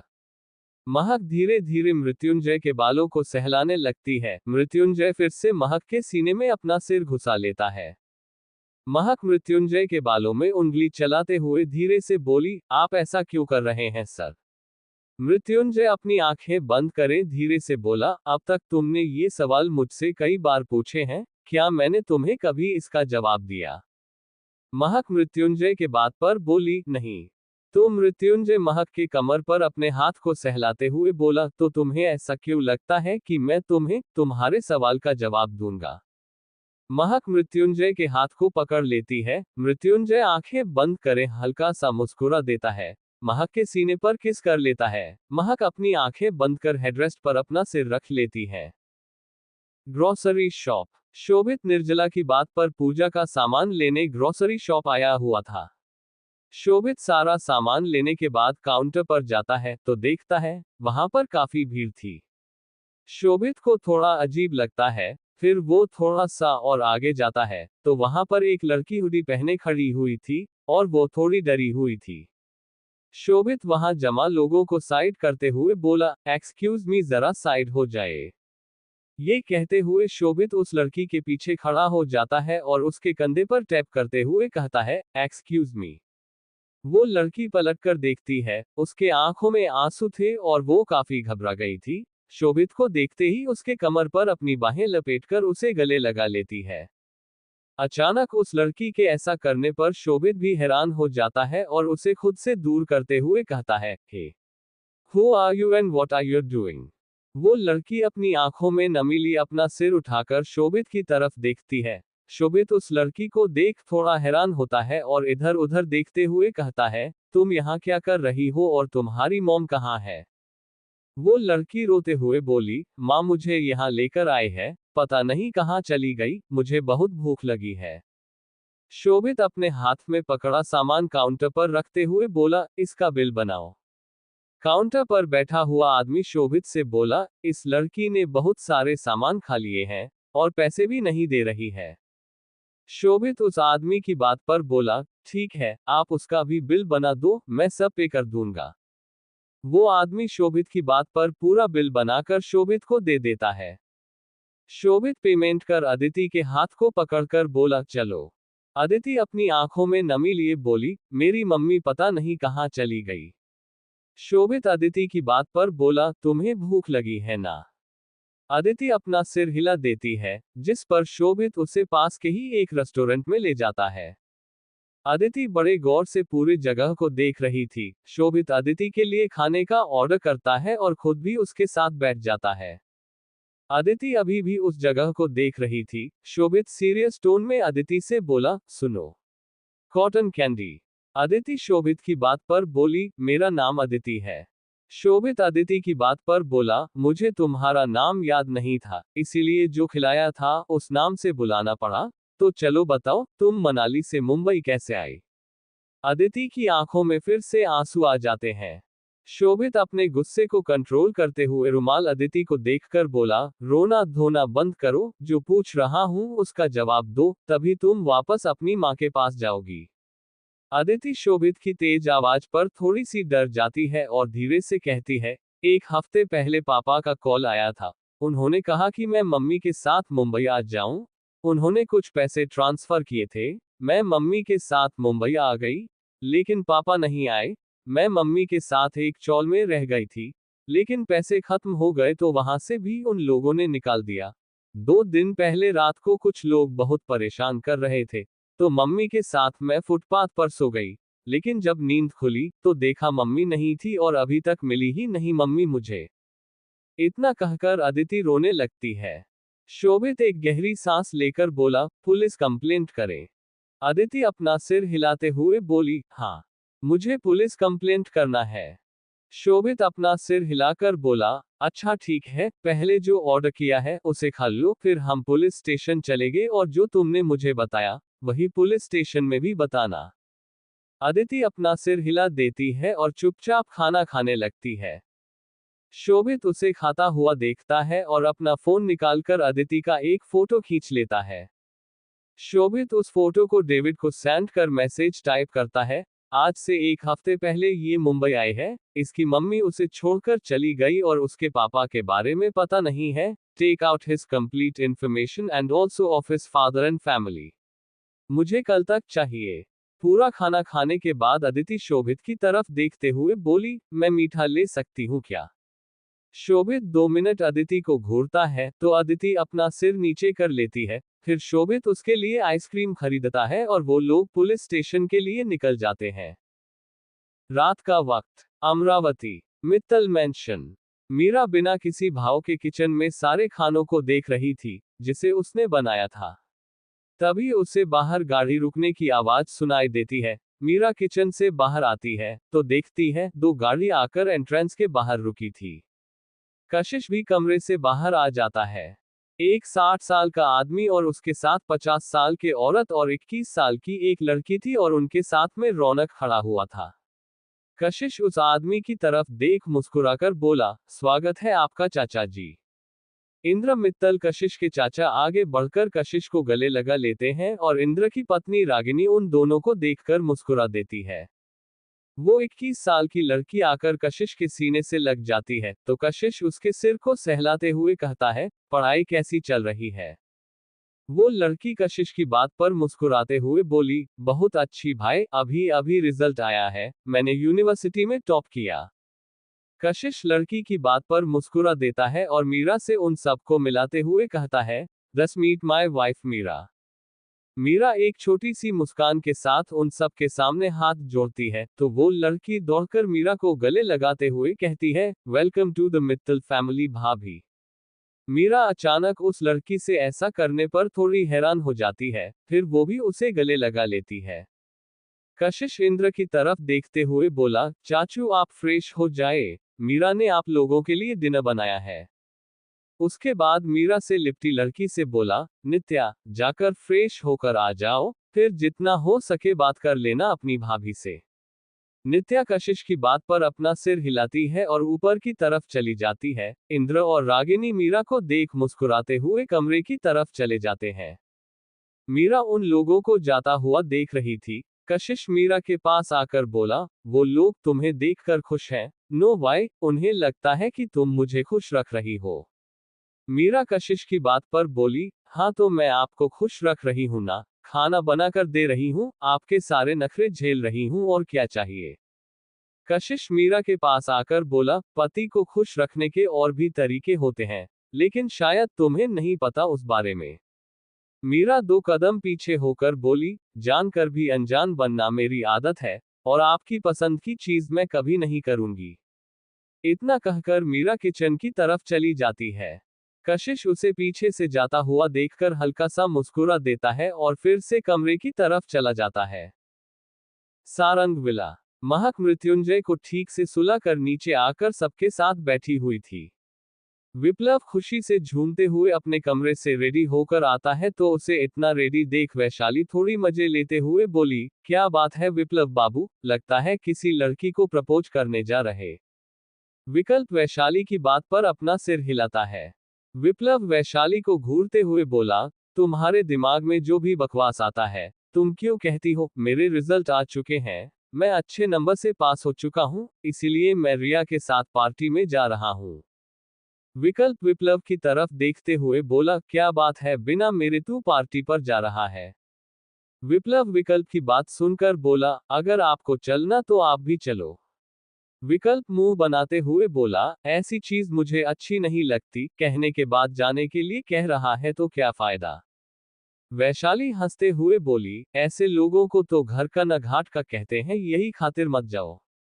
विकल्प वैशाली की बात पर बोला, वैसे अब आपको रात के डिनर पर फोकस करना चाहिए, चाची आ रही है। वैशाली सिर घुमाकर देखती है तो रचना नीचे ही आ रही थी। वैशाली उठते हुए बोली, हम तो चले भैया डाइनिंग टेबल की तरफ, वरना काकी सासू कहीं हमको घर से ही बाहर ना निकाल दे। इतना कहकर वैशाली जल्दी से किचन की तरफ चली जाती है। विप्लव रचना की नजरों से बचकर जाने लगता है, तो रचना जिसने उसे देख लिया था, तेज आवाज में कहती है, कहाँ जा रहे हो इस वक्त। विप्लव रचना की आवाज पर दांतों तले अपना जीभ दबा लेता है और पलटकर रचना से कहता है, मॉम मेरे आज रिजल्ट आए हैं, मैंने अच्छा परफॉर्मेंस दिया है, इसीलिए रिया के साथ क्लब जा रहा था। रचना विप्लव को घूरते हुए बोली, कहीं नहीं जा रहे हो और अपनी रिया से कह दो कि तुम नहीं आ सकते, चुपचाप डिनर करो और कमरे में जाओ, कल सुबह तक मुझे बताओ तुम कौन सी यूनिवर्सिटी में अपना मास्टर्स करना चाहते हो। विप्लव रचना की बात पर मुंह बनाते हुए बोला, मॉम प्लीज ना। रचना विप्लव को आंखें दिखाती है तो विप्लव अपने पैर पटकते हुए कमरे की तरफ चला जाता है। विकल्प विप्लव की लाचारी देखकर मुस्कुरा देता है, जिस पर रचना विकल्प को देखते हुए कहती है, ज्यादा दांत दिखाने की जरूरत नहीं है, तुम लोगों का रात को नाइट आउट करना मना है, क्योंकि तुम लोगों ने क्लब में तमाशा किया था। वैशाली डाइनिंग टेबल पर खाना लगाते हुए थोड़ी तेज आवाज में बोली, खाना लग चुका है। वैशाली की तेज आवाज पर रचना उसे घूरकर देखती है तो वैशाली अपने दांत दिखा देती है। सभी लोग डाइनिंग टेबल पर आकर बैठ जाते हैं। महक मृत्युंजय को बुलाने जाने लगती है कि मृत्युंजय उसे आता हुआ नजर आता है। महक किचन की तरफ चली जाती है। विप्लव कैजुअल कपड़ों में नीचे आता है, उसका चेहरा बुरी तरीके से मुरझा चुका था।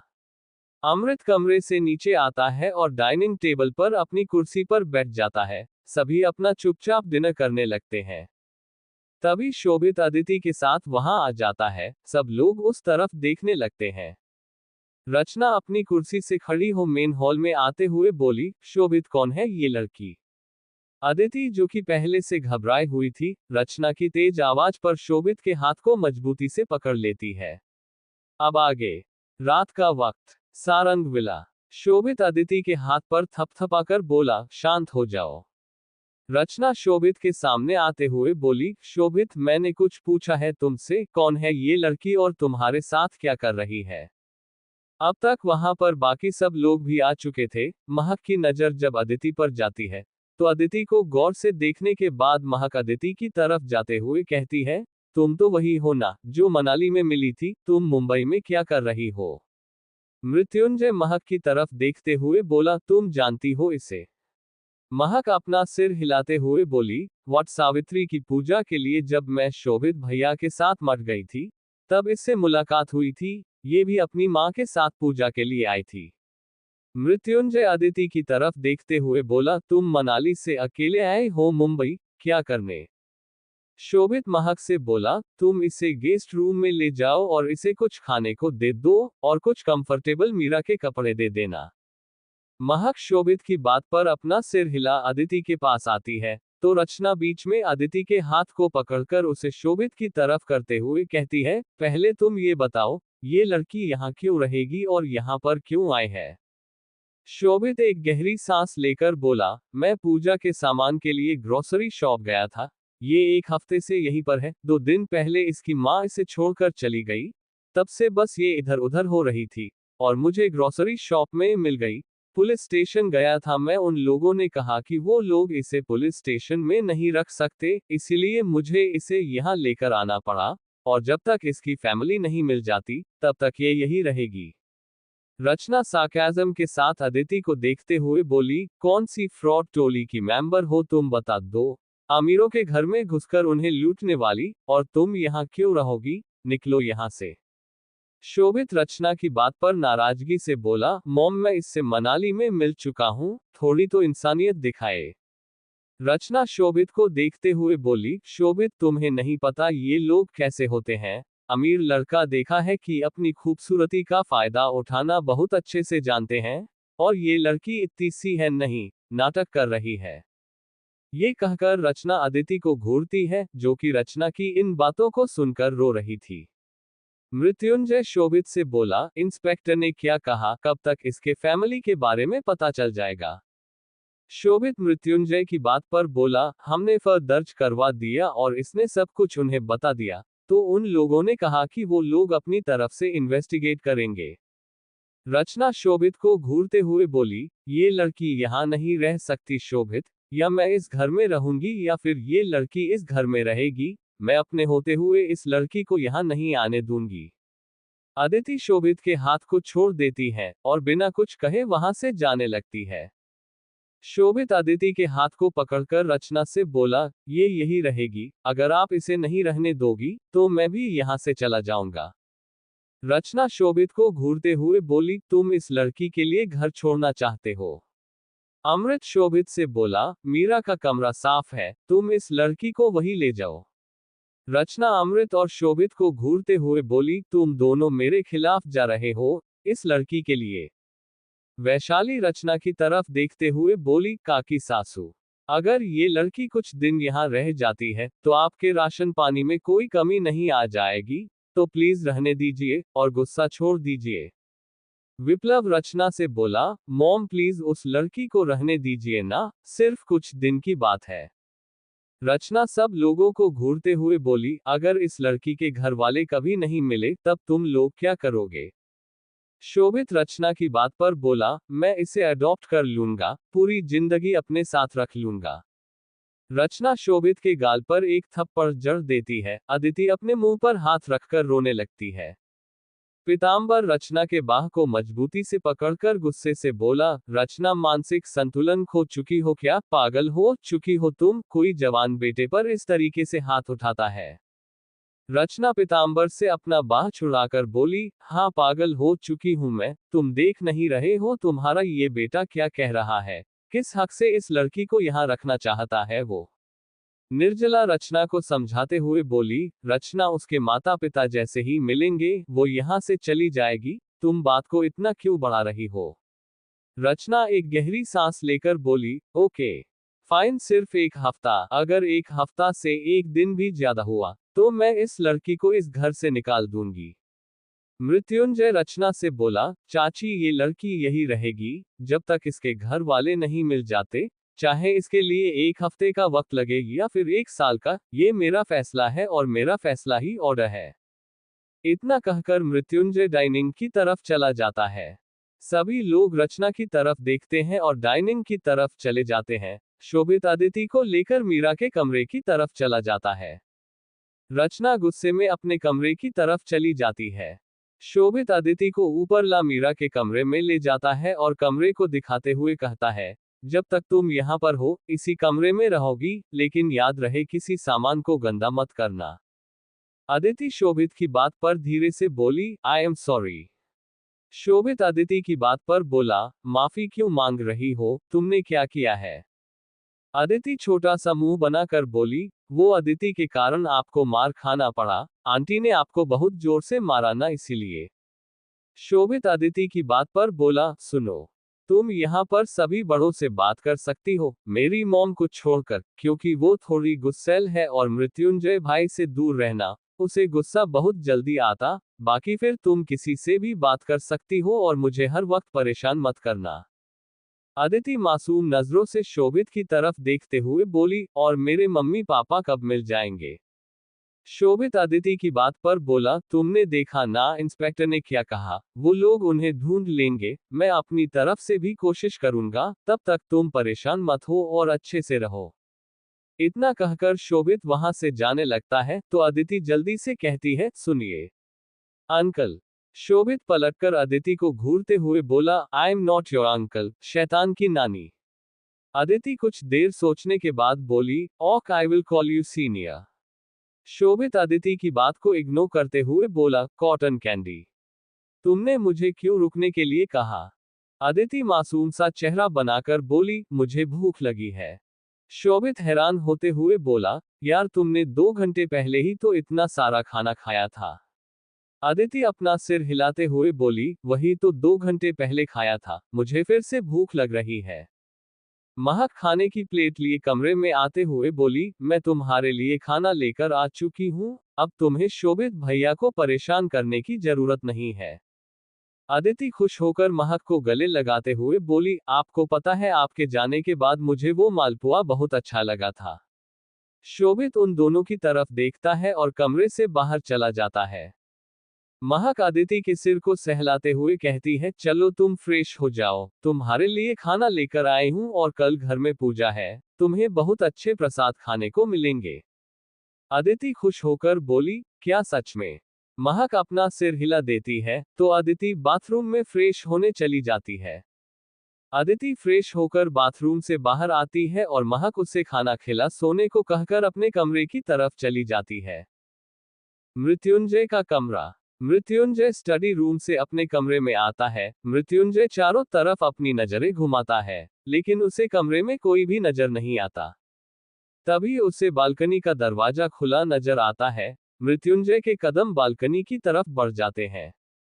मृत्युंजय बालकनी के दरवाजे पर आकर खड़ा हो जाता है। उसकी नजर महक पर जाती है, जो कि नाइट सूट में खड़ी हुई थी। महक ने गोल्डन कलर के top to bottom night suit पहना था, जिसमें वो काफी प्यारी लग गई थी। मृत्युंजय पीछे से आकर महक को बाहों में भरते हुए बोला, क्या देख रही हो। महक मृत्युंजय अचानक ऐसा करने पर थोड़ी सी हैरान हो जाती है, लेकिन खुद को संभालते हुए कहती है, बस ठंडी हवा खाने चली आए और आपका काम हो गया। मृत्युंजय के बंधे बालों को खोल उसके बालों को सूंघते हुए बोला, मेरा ऑफिस काम हो चुका है और बेडरूम वर्क करना बाकी है। महक पलटकर मृत्युंजय की तरह कंफ्यूज भरी नजरों से देखने लगती है, तो मृत्युंजय महक के कमर को मजबूती से पकड़ अपने पास खींचकर कहता है, महक don't look at me with these confused eyes, तुम खुद की तरफ मुझे अट्रैक्ट करती हो। महक मृत्युंजय की बात कर फिर से कंफ्यूज होकर बोली, लेकिन सर आप अजीब बातें करेंगे तो मुझे समझ नहीं आएगा, तो मैं कंफ्यूज होंगी ना। मृत्युंजय महक के होठों को देखते हुए बोला, मैं हूं ना तुम्हारे साथ डाउट को क्लियर करने के लिए। महक मृत्युंजय की बात पर बोली, तो बताए आपने अभी क्या कहा। मृत्युंजय महक के होठों को ही देखते हुए बोला, मैंने कहा बेडरूम का काम बाकी है तुम्हारे साथ। महक मृत्युंजय की बात को समझते हुए अपनी आंखें बड़ी करके बोली, सर आप आज ही हॉस्पी। महक आगे कुछ कहती कि उससे पहले ही मृत्युंजय झुककर महक के होठों पर अपने होंठ रख देता है। महक की आंखें बंद हो जाती हैं और वो अपना हाथ मृत्युंजय के गले में लपेट लेती है। मृत्युंजय पैशनेट किस करने लगता है। मृत्युंजय अपने दोनों हाथ महक के कमर पर रखकर महक को लिफ्ट करता है, तो महक मृत्युंजय के कमर पर अपने पैर रैप कर लेती है। मृत्युंजय बिना किस ब्रेक करे महक को बालकनी से कमरे की तरफ ले आता है। बेडरूम में पहुंचकर मृत्युंजय महक को बिस्तर पर लेटा देता है और खुद उसके ऊपर आ जाता है। महक उम्मीद भरी नजरों से मृत्युंजय की तरफ देखने लगती है, जिस पर मृत्युंजय अपनी गर्दन नहीं में हिलाते हुए महक के कान में बोला, आज नहीं रुकूंगा, I want you Mahak right now. ये कहकर मृत्युंजय महक के येलो पर बाइट कर लेता है। मृत्युंजय अपना सिर उठाकर महक को देखता है, जो कि थोड़ी डरी हुई और शर्माई हुई नजरों से मृत्युंजय को देख रही थी। Mehak, I know you are scared because I have skipped many days. Mrityunjay ने महक के चेहरे को अपने हाथों में भरते हुए कहा। महक मृत्युंजय की बात पर अपना सिर दूसरी तरफ कर लेती है, तो मृत्युंजय महक के कंधे पर अपने होंठ रख देता है। वो अपनी आंखें कसकर मिच लेती है और मृत्युंजय बालों में उसके हाथ खुद ब खुद आ जाते हैं। मृत्युंजय महक के कंधे पर किस करते हुए अपने महक के नाइट ड्रेस को निकालकर बिस्तर से नीचे फेंक देता है। महक धीरे से बोली, सर। मृत्युंजय महक के कान में बोला, शुश से नो मो। कहते हुए मृत्युंजय महक के कान पर किस कर रहा था। मृत्युंजय की गर्म सांसों को अपने कान पर महसूस कर महक के गाल, कान और पूरा चेहरा लाल हो जाता है और उसे अपने टमी में तितलियां उड़ती हुई महसूस हो रही थी। मृत्युंजय महक के गले से होते हुए कॉलरबोन पर किस और बाइट करने लगता है। वो महक के अपर बॉडी पर ही खींच दे रहा था। थोड़ी देर बाद मृत्युंजय महक के चेहरे को देखते हुए हस्की वॉइस में बोला, ओपन योर आइज महक। महक मृत्युंजय की आवाज पर जल्दी से आंखें खोलकर उसकी तरफ देखती है, तो मृत्युंजय डिजायर भरी आंखों से उसे देख रहा था। मृत्युंजय महक के गाल पर किस करके बोला, ओपन इट। कहते हुए अपने कपड़े की तरफ इशारा करता है। महक को इस वक्त मृत्युंजय का कपड़ा निकालना बहुत अजीब लग रहा था। मृत्युंजय महक के नाक पर अपने नाक रगड़ते हुए बोला, महक तुमने ये पहले भी किया है और तुम्हें इतना इनोसेंट बनने की जरूरत नहीं है। ये कहते हुए मृत्युंजय के चेहरे पर तिरछी मुस्कान आ जाती है। महक अपने निचले होंठ को काटते हुए मृत्युंजय के शर्ट के बटन खोलने लगती है। मृत्युंजय महक के सिर के दोनों तरफ कोहनी टिकाए महक को देख रहा था। कुछ देर में महक मृत्युंजय के शर्ट के सारे बटन खोल देती है। मृत्युंजय अपने शर्ट को निकाल कर फेंक देता है और फिर से महक के होठों पर किस करने लगता है। मृत्युंजय महक के लोअर लिप्स को सक कर छोड़ता है। कुछ ही देर में उन दोनों के कपड़े फ्लो पर पड़े हुए थे और दोनों ब्लैंकेट के अंदर एक दूसरे को किस कर रहे थे। मृत्युंजय थोड़ा सा दूर होता है, तो महक उसकी थोड़ा डरते हुए मृत्युंजय को देखने लगती है। मृत्युंजय महक के होठों पर किस करके बोला, don't worry, I will be gentle. महक अपने नेल्स मृत्युंजय के कंधे पर धंसा देती है और अपनी आंखें मिच लेती हैं। उसके आंखों के कोने के आंसू का एक कतरा बह निकलता है। मृत्युंजय धीरे धीरे थ्रस्ट करते हुए महक के होठों को छोड़ उसके आंखों पर किस करता है। महक अपना सिर धीरे से हिला देती है। 2 घंटे बाद महक मृत्युंजय के ऊपर सो गई थी और मृत्युंजय उसके नेक पीठ को सहला रहा था। मृत्युंजय महक को पलटकर बिस्तर पर सुला देता है और महक के बालों को उसके चेहरे से हटता है, तो महक मृत्युंजय के हाथ को अपने गाल के नीचे रखकर सो जाती है। मृत्युंजय महक के चेहरे को देखते हुए बोला, आई डोंट नो आगे क्या होगा, लेकिन इतना जरूर पता है तुम हर हालत में मेरे साथ रहोगी और तुम्हें रहना होगा। आज तक किसी चीज का पागलपन नहीं था, पर अब है मेरा पागलपन, मेरा नशा है। महक क्यों आए तुम, कहीं मैं तुम्हारी इस मासूमियत तो तुमसे छीन न लूं। ये कहते हुए मृत्युंजय महक के माथे पर किस कर लेता है और उसे गले लगाकर सो जाता है। मित्तल मेंशन। नित्या, केशव, रागिनी खाना खाकर अपने अपने कमरे में जा चुकी थी और कशिश, मीरा भी कमरे में आ गए थे। मीरा सोफे की तरफ जाने लगती है तो कशिश बीच में कहता है, सुनो। मीरा पलटकर कंफ्यूजन में कशिश को देखने लगती है तो कशिश कहता है, तुम बिस्तर पर सो जाओ। मीरा कशिश की बात पर बोली, और तुम कहाँ सोओगे? कशिश बिस्तर के एक तरफ बैठते हुए बोला, मास्टर बेड है, हम दोनों आराम से इसमें सो सकते हैं। मीरा कंफ्यूज होकर बोली, यू वॉन्ट टू से कि हम दोनों एक ही बिस्तर पर सोए? कशिश मीरा को देखते हुए बोला, सोने के लिए कह रहा हूं, इसका मतलब ये नहीं है कि मैं तुमसे चिंप या फिर क्लोजी होने की कोशिश कर रहा हूं। मेरी फैमिली वाले हैं यहाँ पर, अचानक अगर किसी ने हमें अलग सोता हुआ देख लिया तो बात का बतंगड़ बन जाएगा। मीरा कशिश की बात पर कुछ देर सोचने के बाद आकर बिस्तर की दूसरी तरफ बैठ जाती है और वहां पर रखे छोटे पिलोज को एक लाइन से बिस्तर को बांट देती है। कशिश उसकी बचकानी हरकत को देखकर हल्का सा मुस्कुरा देता है और अपने लैपटॉप में काम करने लगता है। मीरा आराम के साथ ब्लैंकेट लेकर अपनी आंखें बंद कर लेती है और लाइट ऑफ कर देती है। कशिश एक बार मीरा को घूर कर देखता है, फिर बेड के बगल में रखे दराज को खोल उसमें से चश्मा निकाल पहन लेता है।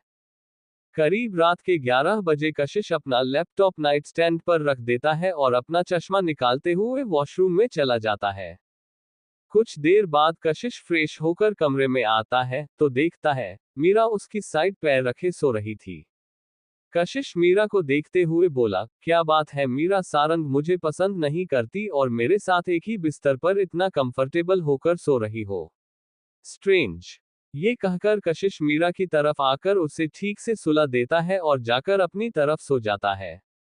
अगली सुबह सुबह 5 बजे ही कशिश की नींद खुल जाती है। कशिश उठने लगता है तो उसे अपने ऊपर कुछ भारीपन सा महसूस होता है। कशिश अपनी आंखें खोलकर देखता है तो मीरा पूरी तरीके से उसके ऊपर आकर सो रही थी और उसके दोनों पैर कशिश के कमर पर अगल बगल लिपटे हुए थे। कशिश मीरा के कंधे को टैप करते हुए बोला, मीरा, मीरा। लेकिन मीरा अपनी आंखें नहीं खोलती। कशिश एक गहरी सांस ले मीरा को पलटकर बिस्तर पर ठीक से सुला देता है और फ्रेश होकर जिम के लिए निकल जाता है। सारंग विला। महक कसमसाते हुए अपनी आंखें खोलती है तो उसकी नजर सीधा मृत्युंजय की नीली नजरों से जा मिलती है। महक जल्दी से अपनी आंखें फिर से बंद कर लेती है। महक की इस हरकत पर मृत्युंजय के होठों पर हल्की सी मुस्कान आ जाती है। महक अपनी एक आंख खोलकर मृत्युंजय की तरफ देखती है तो मृत्युंजय उसे ही देख रहा था। महक उठते हुए बोली, गुड मॉर्निंग। मृत्युंजय महक के चेहरे को देखते हुए बोला, गुड मॉर्निंग ब्यूटी।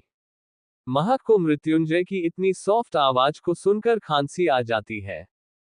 मृत्युंजय महक के रिएक्शन पर अपनी आंखें छोटी करके बोला, does my voice sound so bad in soft तुम कि तुम्हें खांसी आ गई? अब आगे। सारंग विला। मृत्युंजय को इस तरीके से सीरियस टोन में बात करता हुआ देखकर महक हल्का मुस्कुराकर बोली, your soft tone is so sweet, बिल्कुल आपके इस प्यारे मुस्कान की तरह। मृत्युंजय महक के हाथ को पकड़कर धीरे से बोला, मुझे नहीं पता तुम मुझे माफ करोगी या फिर नहीं, लेकिन मैंने जो कुछ भी किया उसके लिए मुझे माफ कर दो। गुस्से में पागल हो जाता हूं मैं, कंट्रोल नहीं है मेरा मेरे गुस्से पर। महक मृत्युंजय की आंखों में देखते हुए बोली, अगर आपका गुस्सा आग है तो मेरी मुस्कान पानी, अगर आपकी नफरत सैलाब है तो मेरा प्यार उसमें तैरने वाला नाव, और सबसे जरूरी मैंने आपको माफ कर दिया। मृत्युंजय महक की बात पर सरप्राइज होते हुए बोला, तुम कितनी भोली हो। महक कुछ सोचते हुए बोली, ओम, आप एक बात बताए, मैं आपके क्वालिफिकेशंस में कैसे उतर सकती हूँ? मृत्युंजय उसे देखते हुए बोला, और तुम ये सवाल मुझसे क्यों पूछ रही हो? महक मृत्युंजय के सवाल पर बोली, शायद मैं आपके क्वालिफिकेशंस में उतरना चाहती हूँ। मृत्युंजय महक के गाल को पकड़कर खींचते हुए बोला, तुम्हें खुद को बदलने की जरूरत नहीं है, मुझे तुम ऐसे ही बेहतर लगती हो। महक मृत्युंजय की बात पर बस अपना सिर हिला देती है और बिस्तर से उतर जाती है। तब जाकर उसे एहसास होता है कि उसने मृत्युंजय का शर्ट पहन रखा था, जो कि उसके थाई तक आ रहा था। मृत्युंजय उसके सामने आकर खड़ा हो जाता है। महक अपना सिर उठाकर मृत्युंजय की तरफ देखते हुए बोली, एक बात बताए, मैं बहुत ज्यादा छोटी हूं या फिर आप मुझसे कुछ ज्यादा ही बड़े हैं? मृत्युंजय अपनी आंखें छोटी करके बोला, तुम मेरे एज को टारगेट कर रही हो।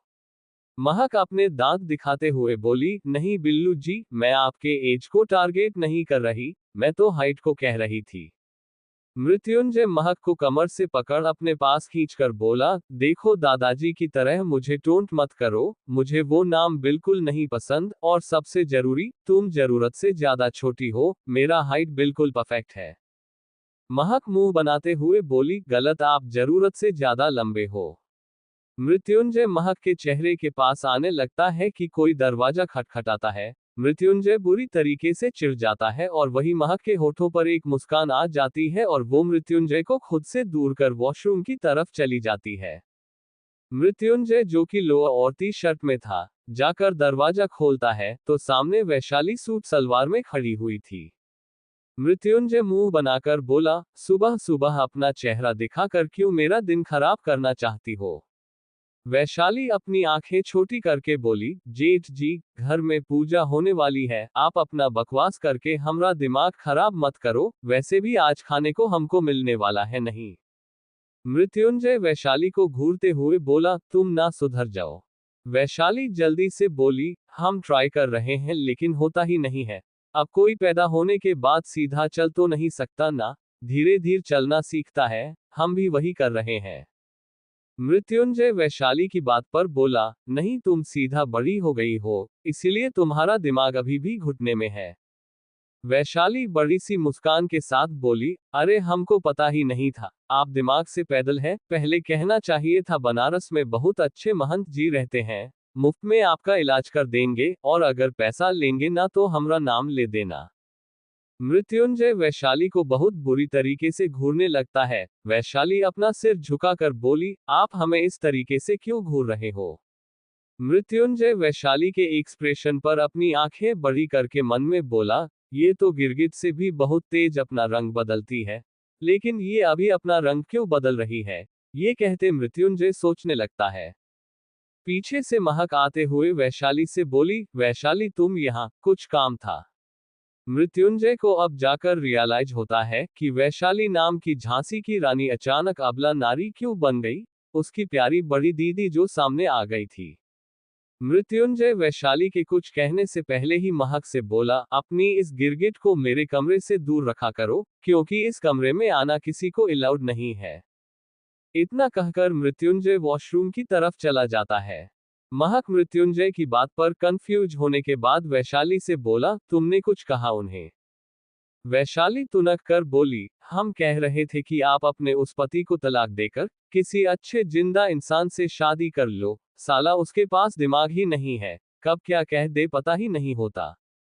महक सीरियस लुक के साथ बोली, वैशाली मैं मजाक के मूड में नहीं हूं, तुमने कुछ कहा उन्हें? वैशाली मुंह बनाते हुए बोली, उन्होंने कहा कि हम सीधा बड़े हो गए और हमारा दिमाग हमरे घुटने पर है, बाकी हमने कुछ नहीं कहा, फिर भी वो हमको गिरगिट कह कर गए, खुद तो बागड़ बिल्ला है। महक मुस्कुराते हुए बोली, अच्छा तुम अपने कमरे में चलो, मैं कपड़े चेंज करके आती हूँ। वैशाली महक के हाथ को पकड़कर बोली, नहीं, माँ बुला रही थी, इसीलिए हम यहाँ आए थे। महक अपना सिर हिला वैशाली के साथ निर्जला के कमरे की तरफ चली जाती है। वैशाली और महक जब कमरे में पहुंचती हैं, तो देखती है, वहां पर रचना और निर्जला बैठी हुई थी। रचना उन दोनों को देख बिस्तर की तरफ इशारा करते हुए बोली, एक एक थाल उठाओ और जाकर तैयार हो जाओ, और हाँ, पूजा पूरा होने से पहले कोई खाना नहीं खाएगा। महक रचना की बात पर अपना सिर हिला देती है, लेकिन वैशाली रचना से कहती है, वैसे काकी सासू हम बस नहीं खाएंगे या फिर हमरे पति भी नहीं खाएंगे। निर्जला वैशाली की बात पर मुस्कुराते हुए बोली, तुम नहीं खाओगी, क्योंकि तुम पूजा में बैठ रही हो। वैशाली जल्दी से बोली, अरे ऐसे कैसे भाई, हम अकेले ही तो पूजा में नहीं बैठ रहे हैं ना, हमारा पति भी तो बैठ रहा है। रचना वैशाली को घूरते हुए बोली, ये परंपरा है, लड़कियों को व्रत रखना पड़ता है, और पूजा में बैठने के लिए तुम्हें भी ये करना होगा। वैशाली जैसे ही कुछ कहने लगती है कि महक उसके हाथ को पकड़कर उसे मना कर देती है और रचना की तरफ देख मुस्कुराते हुए कहती है, हम लोग कर लेंगे। रचना वैशाली की तरफ इशारा करते हुए बोली, इसे तैयार कर दो, 10 बजे मुंह दिखाई की रस्म है और 11 बजे पूजा शुरू है, मेहमान आ रहे हैं। रचना की बात पर महक अपना सिर हिला वैशाली को अपने साथ ले जाती है। वैशाली मुंह बनाकर चलते हुए बोली, ई पूजा नहीं है बल्कि छोटे छोटे बच्चों को अकाल के कारण मौत की सजा सुना देने वाली एक चालाक मास्टरमाइंड दिमाग है। महक कंफ्यूज होकर हंसते हुए बोली, हा हा हा, तुम कहना क्या चाहती हो वैशाली? मुझे समझ नहीं आ रहा, कौन बच्चे, कैसा अकाल, कौन मास्टरमाइंड है? वैशाली मुंह बनाते हुए बोली, काकी सासू ने जानबूझकर हम लोगन को परेशान करने वास्ते ये पूजा रखी है और हमको भूख हड़ताल पर बैठा दिया। महक हल्का मुस्कुराकर बोली, वैशाली ये सिर्फ पूजा है, पूजा के बाद तुम जी भर कर खाना खा सकती हो। वैशाली रोते हुए बोली, दीदी तब तक हमारे गुड्डू महाराज भूख से भूखे मर जाएंगे। महक अपना सिर नहीं में हिला देती है और वैशाली के कंधे पर हाथ रखकर कहती है, मैं अदिति को देख कर आती हूँ, तुम अपने कमरे में जाओ, मैं तुम्हें तैयार करूंगी। वैशाली महक की बात पर अपने कमरे की तरफ चली जाती है। अदिति का कमरा। महक कमरे में आती है तो देखती है, अदिति सुकून के साथ एक बड़े से टेडी बेयर को गले लगाकर सो रही थी। महक मुस्कुराते हुए अदिति के पास आकर उसके सिर पर हाथ फेरते हुए बोली, अदिति बच्चा उठ जाओ। अदिति महक के हाथ को पकड़ मुस्कुराते हुए नींद में बोली, सोने दो ना मम्मा। महक अदिति के माथे पर चूम कर बोली, घर में पूजा है बच्चा, चलो उठ जाओ। अदिति महक की आवाज पर इस बार अपनी आंखें खोलकर महक की तरफ देखती है और जल्दी से उठकर बैठ जाती है। अदिति इधर उधर देखने लगती है, जिस पर महक उसके गाल को छूकर बोली, अदिति क्या हो गया, इतना घबरा क्यों गई? अदिति अपनी आंखें मलते हुए बोली, सॉरी वो अचानक नींद खुली ना, तो मैं घबरा गई थी, मेरी माँ के बारे में कुछ पता चला। महक अदिति की बात पर बोली, तुम्हें घबराने की जरूरत नहीं है, तुम्हारी माँ को बहुत जल्दी ढूंढ लेंगे, पुलिस अपना काम करेगी, तब तक तुम जाकर फ्रेश हो जाओ, आज घर में छोटा सा फंक्शन है। अदिति थोड़ी डरते हुए बोली, अगर आंटी ने गुस्सा किया तो मैं नहीं जाऊंगी। महक प्यार से बोली, तुम्हें डरने की जरूरत नहीं है अदिति, घर के सभी लोग रहेंगे वहां पर, और तुम्हें अच्छे अच्छे दोस्त भी मिलेंगे, चलो तुम तैयार हो जाओ, तुम्हारे लिए कपड़े निकाल देती हूँ। अदिति महक की बात पर अपना सिर हिला देती है और बाथरूम की तरफ चली जाती है। महक कबर्ड से अदिति के लिए एक पैंट और कुर्ती के साथ दुपट्टा निकालकर वहां पर रख देती है। फिर खुद तैयार होने के लिए अपने कमरे की तरफ चली जाती है। अमृत का कमरा। वैशाली थाल में जितने भी सामान थे, सबको बस बुरी तरीके से घूर रही थी। अमृत वॉशरूम से बाहर आता है और वैशाली के एक्सप्रेशन को देखते हुए कहता है, क्या हो गया तुम्हें, किसी से झगड़ा करने को नहीं मिल रहा है क्या? वैशाली अमृत को घूरते हुए बोली, तुमको लगता है कि हम सब से झगड़ा करते फिरते हैं? तुम्हारी उस काकी ने देखो हमको का पकड़ा दिया पहनने के लिए, साला दिन भर भूख से मरना है हमको, तुम अपना ये बकवास करके हमरा एनर्जी वेस्ट मत करो। अमृत अपने बालों को पोंछते हुए बोला, जैसे कि मैं तो मरा जा रहा हूं तुमसे बात करने के लिए। वैशाली अमृत को इग्नोर कर देती है, फिर दरवाजे की तरफ देखती है, लेकिन वहां पर महक नहीं थी। अमृत वैशाली की जल्दबाजी देखकर बोला, तुम्हें जल्दबाजी किस बात की है और तुम किसका इंतजार कर रही हो? रेडी होना है ना तो चुपचाप रेडी हो जाओ। वैशाली बिफरते हुए बोली, तुमको काहे मिर्ची लग रही है अगर हम किसी का इंतजार कर रहे हैं? और तुम ना अपना ये चपड़ चपड़ बंद करके रखो, हमको तैयार होना है ना, हम हो जाएंगे, तुम निकलो यहाँ से। अमृत अपने दांत कसते हुए बोला, अगर तुम मेरी बीवी नहीं होती ना तो तुम्हें बताता। वैशाली आकर अमृत के बाह पर चिमटी काटते हुए बोली, सेम पिंच, अगर तुम हमारे पति नहीं होते ना तो तुमको बताते। अमृत वैशाली को बुरी तरीके से घूरने लगता है। वैशाली उसकी नजरों को इग्नोर करते हुए फिर से गहनों को देखती है। तभी वैशाली को महसूस होता है कि किसी ने कमरे का दरवाजा बंद कर दिया है। वैशाली मुड़कर देखती है तो अमृत ने कमरे का दरवाजा अंदर से बंद किया था। अमृत अपने कदम वैशाली की तरफ बढ़ा देता है। वैशाली अमृत को अपनी तरफ आता हुआ देखकर बोली, तुम ये स्लो मोशन में हमारी तरफ आकर हमको डराना चाहते हो, लेकिन हम तुमको बता देते हैं हम नहीं।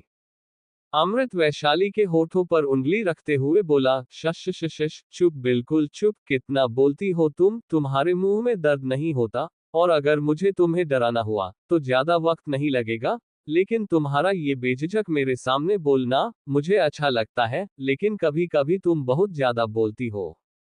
वैशाली अपनी आंखें बड़ी बड़ी करे अमृत को देख रही थी और उसकी बातें सुन रही थी। अमृत वैशाली की तरफ झुकने लगता तो वैशाली अपनी आंखें मजबूती से बंद कर लेती है। लेकिन कुछ देर में वैशाली को महसूस होता है अमृत ने कुछ नहीं किया, इसलिए वो जल्दी से अपनी आंखें खोलकर देखती है। वैशाली पलटकर देखती है तो अमृत थाल में रखे सामान को देख रहा था।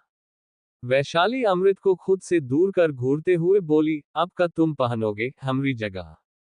अमृत वैशाली के गाल पर हल्का सा मारकर बोला, बेवकूफ लड़की, तुम्हें रेडी करूंगा वरना तुम यहाँ से जाने वाली नहीं हो और मुझे बहुत जरूरी मीटिंग लेनी है।